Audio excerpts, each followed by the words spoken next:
സ്റ്റീഫാനോസ് തന്റെ ദൗത്യ നിർവഹണ ശുശ്രൂഷയിൽ കർത്താവായ യേശുക്രിസ്തുവിന്റെ ആത്മാവോടുകൂടെ പ്രവർത്തിച്ചപ്പോൾ ദൈവം സ്റ്റീഫാനോസിന്റെ ആത്മാവിന് 3 നന്മകൾ പകർന്നു നൽകുകയാണ്. അത് ഒന്നാമത്തെ ചിന്ത എന്ന് പറയുന്നത് ഒരു സാക്ഷ്യമുള്ള ആത്മാവ് സ്റ്റീഫാനോസിന് ദൈവം നൽകുകയാണ്. സ്റ്റീഫാനോസിന്റെ ജീവിതത്തിന്റെ ആദ്യം മുതൽ അവസാനം വരെ പരിശുദ്ധാത്മാവ് നിറഞ്ഞതായിരുന്നു അവന്റെ ജീവിതം എന്നാണ് വേദപുസ്തകം അവനെ കുറിച്ച് സാക്ഷീകരിക്കുന്നത്. നമ്മുടെ ജീവിതങ്ങൾ പരിശുദ്ധാത്മാവിനാൽ നയിക്കപ്പെടേണ്ടത് അത്യാവശ്യമാണ്. രണ്ടാമത്തെ ആത്മാവിന്റെ ഒരു ഗുണം എന്ന് പറയുന്നത് മധ്യസ്ഥ വഹിക്കുന്ന ആത്മാവായിരുന്നു സ്റ്റീഫാനോസിന്റെ ആത്മാവ്. അത് മറ്റുള്ളവരുടെ ജീവിതങ്ങൾക്ക് വേണ്ടി മുട്ടുകുത്തുകയും പാപികൾക്ക് വേണ്ടി പ്രാർത്ഥിക്കുകയും ചെയ്യുന്ന ഒരു മനോഭാവം. അങ്ങനെ സ്റ്റീഫാനോസ് പ്രാർത്ഥിച്ചപ്പോൾ ദൈവത്തിന്റെ സന്നിധിയിലേക്ക് ശൗലിനെ പൗലോസാക്കി കൊണ്ടുവരുവാനായിട്ട് സ്റ്റീഫാനോസിന് സാധിക്കുകയാണ്. അത് നമ്മുടെ ജീവിതത്തിലും മറ്റുള്ളവർക്ക് വേണ്ടി മുട്ടുകുത്തുവാനായിട്ട്, മറ്റുള്ളവർക്ക് വേണ്ടി പ്രാർത്ഥിക്കുവാനായിട്ട്, പാപികൾക്ക് വേണ്ടി മധ്യസ്ഥ വഹിക്കുവാനായിട്ട് നമുക്ക് സാധിക്കണമെന്നാണ് സ്റ്റീഫാനോസ് ഓർമ്മപ്പെടുത്തുന്നത്. മൂന്നാമത്തെ ചിന്ത എന്ന് പറയുന്നത് ഒരൊറ്റ ലക്ഷ്യത്തോടുകൂടെ സ്റ്റീഫാനോസ് പ്രവർത്തിക്കുകയാണ്. അവന്റെ ആത്മാവിന് ഒരൊറ്റ ലക്ഷ്യം മാത്രമേ ഉണ്ടായിരുന്നുള്ളൂ, നിത്യ ജീവന് അവകാശിയായി തീരുക എന്നത്. അതേ ചുറ്റുമുള്ള പല്ലുകടി അവൻ കണ്ടില്ല, ചുറ്റുമുള്ള വെറുപ്പിന്റെ അനുഭവങ്ങൾ അവൻ കണ്ടില്ല. അവൻ കണ്ടത് തന്നെ സ്വീകരിക്കുവാനായിട്ട് ഒരുങ്ങി നിൽക്കുന്ന ദൈവത്തിന്റെ ആത്മാവിനെ മാത്രം ആയിരുന്നു.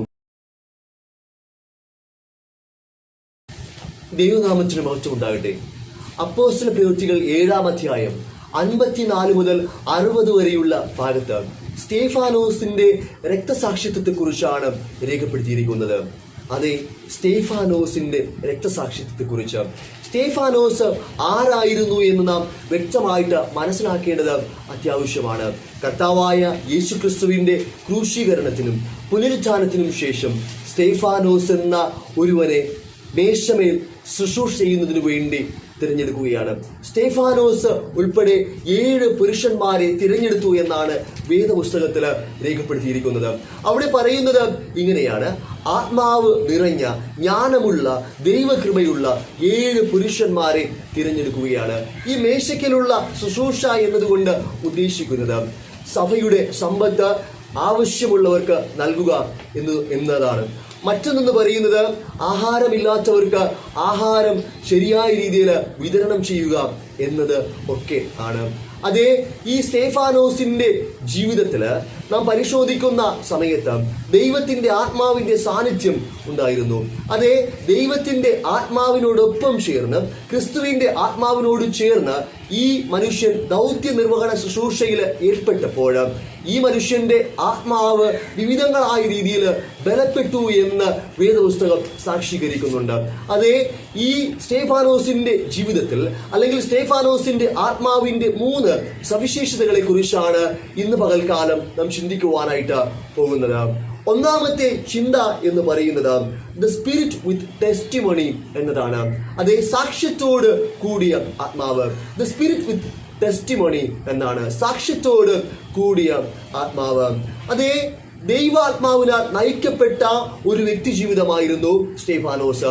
തന്റെ ദൗത്യ നിർവഹണ വേളയിലൊക്കെ ദൈവത്തിന്റെ ആത്മാവ് സ്റ്റീഫാനോസിനോടൊപ്പം ഉണ്ടായിരുന്നു എന്ന് വേദപുസ്തകത്തില് വിവിധങ്ങളായ ഇടങ്ങളിൽ നമുക്ക് കാണുവാനായിട്ട് സാധിക്കും. പ്രത്യേകിച്ച് അപ്പോസ്തല പ്രവൃത്തിയുടെ പുസ്തകം 6-ാം അധ്യായം 3-ാമത്തെ വാക്യത്തിൽ പറയുന്നത് ആത്മാവും ജ്ഞാനവുമുള്ള പുരുഷന്മാർ എന്നാണ്.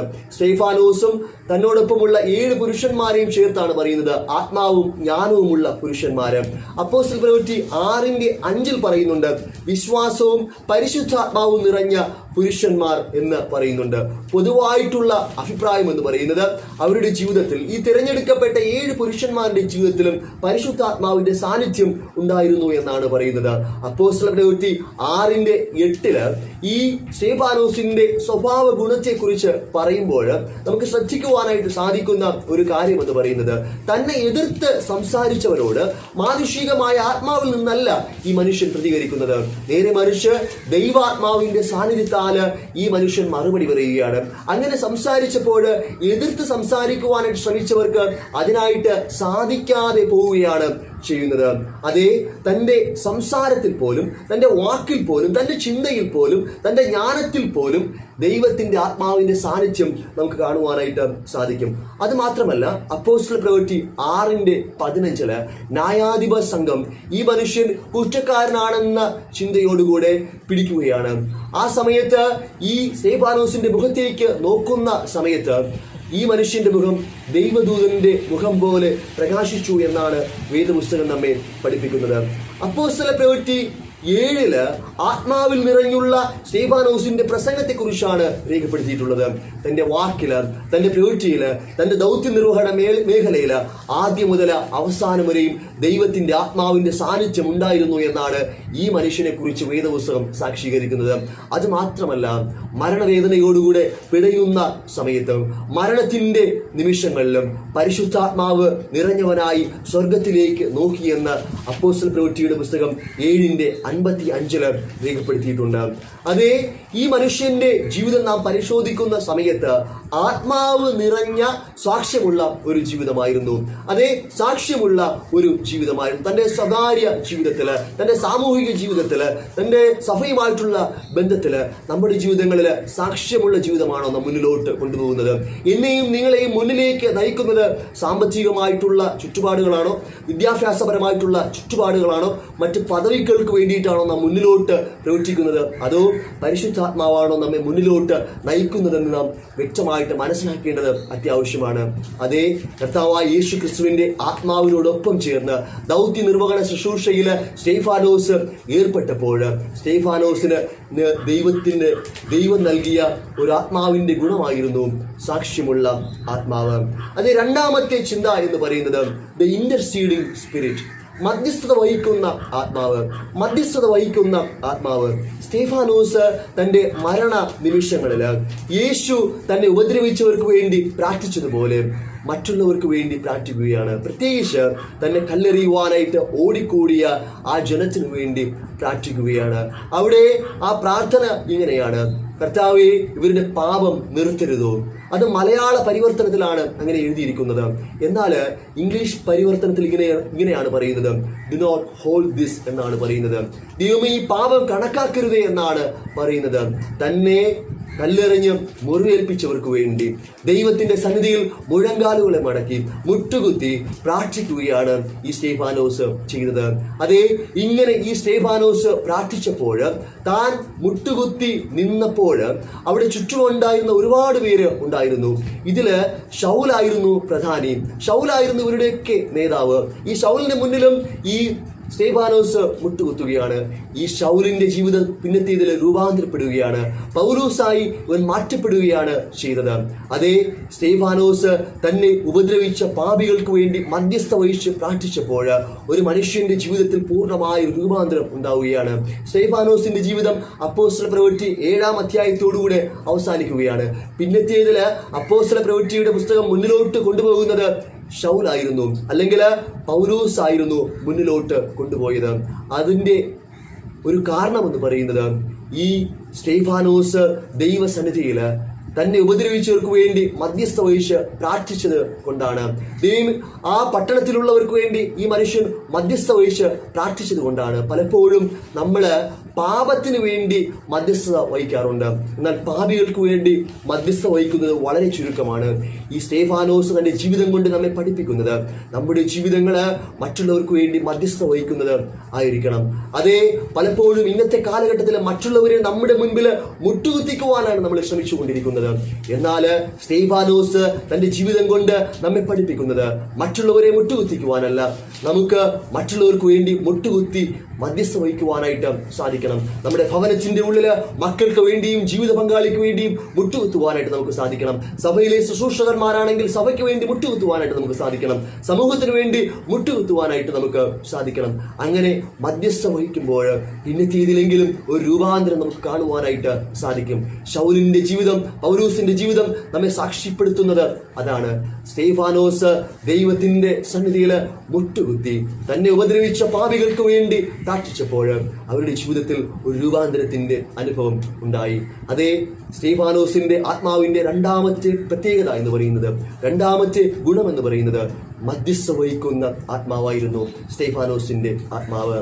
മൂന്നാമത്തെ ആത്മാവിന്റെ ഗുണം ആയിട്ട് നമുക്ക് പറയുവാനായിട്ട് സാധിക്കുന്നത് the spirit with only one aim and only one vision എന്നതാണ്. അതേ, ഒരൊറ്റ ലക്ഷ്യം മാത്രമേ സ്റ്റെഫാനോസിന്റെ ആത്മാവിന് ഉണ്ടായിരുന്നു. ഒരൊറ്റ ദർശനം മാത്രമേ സ്റ്റെഫാനോസിന്റെ ആത്മാവിന് ഉണ്ടായിരുന്നുള്ളൂ. ഈ ഭാഗം നമ്മെ ഓർമ്മപ്പെടുത്തുന്നത് സ്റ്റെഫാനോസിനെ കല്ലെറിയുവാനായിട്ട്, സ്റ്റെഫാനോസിനെ ഉപദ്രവിക്കുവാനായിട്ട് സ്റ്റെഫാനോസിന് ചുറ്റും ഒരുപാട് പേര് വന്ന് കൂടുകയാണ്. പലരും സ്റ്റെഫാനോസിനെ നോക്കി പല്ല് പല്ല് കടിക്കുകയാണ്. പലരും കോപം കൊണ്ട് കല്ലെറിയുവാനായിട്ട് ഒരുങ്ങി നിൽക്കുകയാണ്. പക്ഷേ അപ്പോഴൊന്നും സ്തേഫാനോസിന്റെ നോട്ടം തന്റെ ചുറ്റുപാടുകളിലേക്ക് ആയിരുന്നില്ല, തന്റെ സാഹചര്യങ്ങളിലേക്ക് ആയിരുന്നില്ല, വെറുപ്പിന്റെ അവസ്ഥയിലേക്കായിരുന്നില്ല സ്തേഫാനോസിന്റെ നോട്ടം മുഴുവൻ. സ്തേഫാനോസിന്റെ നോട്ടം മുഴുവൻ തുറന്ന സ്വർഗത്തിലേക്ക് ആയിരുന്നു.